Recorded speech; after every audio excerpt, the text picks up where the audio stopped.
باب 32. خدا 10 فرمان.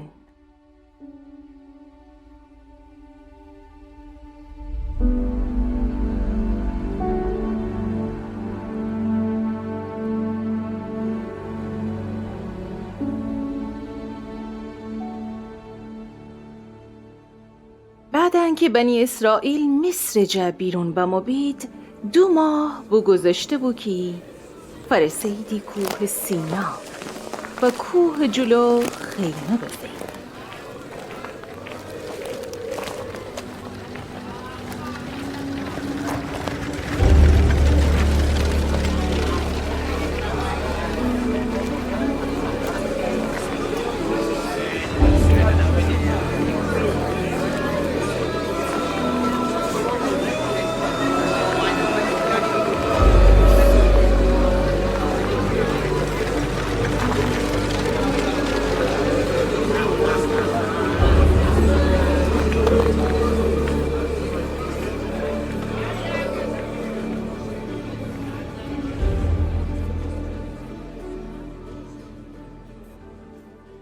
سومی روز صبحدم گورخانه بزه.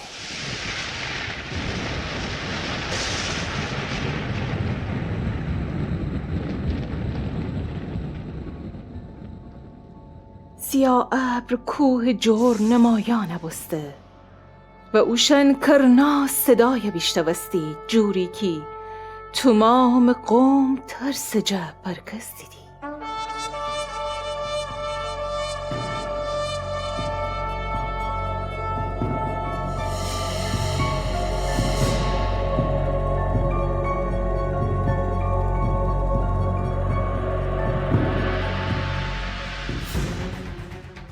موسا قوم اردوگاه جا بیرون ببرده کی بشید خداوند پیشواز. اوشن کوه دامن جیر به پای سوید.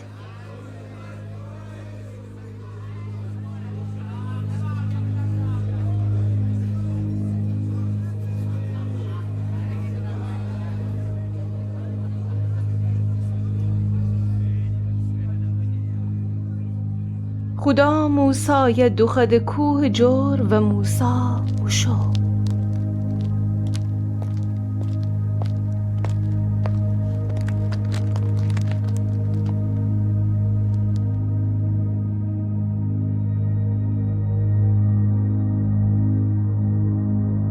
از این خدا اتو بگفته من تی خدایسم که تر مصریان بردگی جا آزاده کده. تو خدایان دیگری نو بدری. هیچ بوتی تر نو چکودن. اوشن پرستش نکن چون که من تی خدایم. می نام بی خودی تی زبان رو نبر. هفتمی روزه که اونی نام شباتیسه تی یاد بمنه و اون مقدس بدر. 6 روز تنی کار بکنی ولی هفتمی روز هیچ کاری نوکدن و استراحت بکن. تی پیر ما را احترام بنه تا تی عمر دراز کنم. مردم نوکشتن، زنا نوکدن، دزدی نوکدن، دیگران زد شهادت دروغ ندن، دیگران مال منال چوم نودشتن کی تیشیم ببه.